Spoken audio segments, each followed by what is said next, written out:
udara yang sehat itu merupakan udara yang tidak mengandung polutan atau zat berbahaya, atau kandungannya itu masih berada di bawah ambang batas. Jadi aman bagi kesehatan manusia dan untuk lingkungan. Lalu apa sih pencemaran udara itu dan kapan udara bisa dikatakan tercemar? Mari kita bahas. Jadi pencemaran udara itu merupakan kondisi ketika udara itu sudah mengandung zat berbahaya atau yang biasa kita sebut sebagai polutan.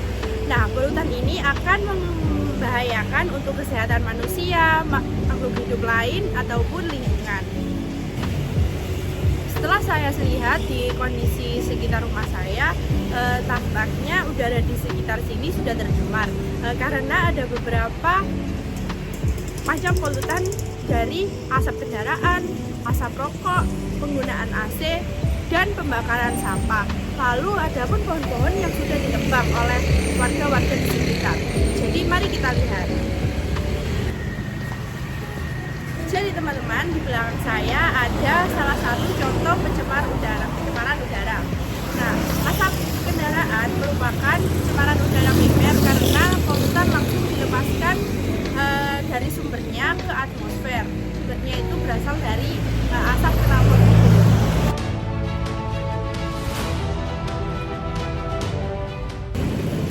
Jadi asap kendaraan ini mengandung dua bentuk polutan, yaitu berbentuk gas dan berbentuk partikulat.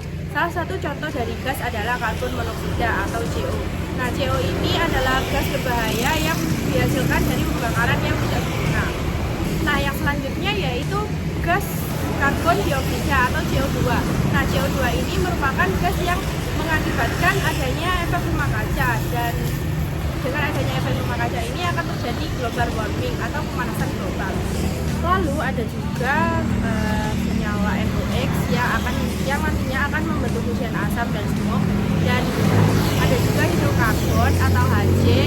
Nah, ini merupakan senyawa organik yang nantinya akan membentuk ozon. Dan yang terakhir ada SO2 atau sulfur dioksida. Sulfur dioksida ini berasal dari bahan bakar yang mengandung sulfur. Lalu partikulat yang terbentuk adalah PM10 dan PM2,5. PM10 dan PM2,5 ini akan menyebabkan pernafasan menjadi sesak atau asma. Asap kendaraan mengandung banyak gas berbahaya dan partikulat. Nah, gas berbahaya dan partikulat ini mengandung dampak, dan dampaknya itu ada di kesehatan manusia. Contohnya adalah gangguan pernafasan seperti asma dan bronkitis. Lalu dari polutan ini juga itu akan menurunkan kualitas udara.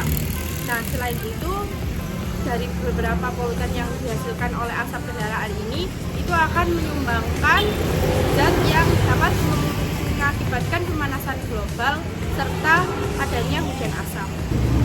Jadi strategi untuk menanggulanginya adalah dengan mengurangi penggunaan kendaraan pribadi dan beralih ke transportasi umum atau bersepeda ataupun jalan kaki. Selain itu perlu diadakan uji emisi dan perawatan kendaraan secara langsung agar pembakaran lebih sempurna dan emisi akan berkurang. Penggunaan bahan bakar yang lebih ramah lingkungan akan membantu menekan pencemaran.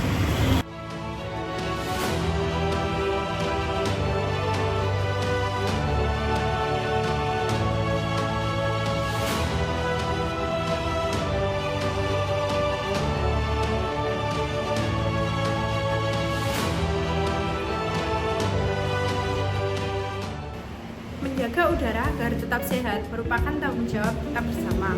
Udara yang bersih bukan hanya membuat kita lebih nyaman untuk bernafas, tetapi juga menjauhkan penyakit-penyakit berbahaya dari tubuh kita.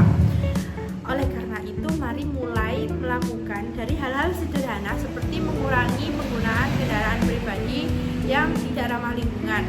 Lalu kita juga tidak membakar sampah dan mulai menanam dan merawat pohon yang ada di sekitar kita.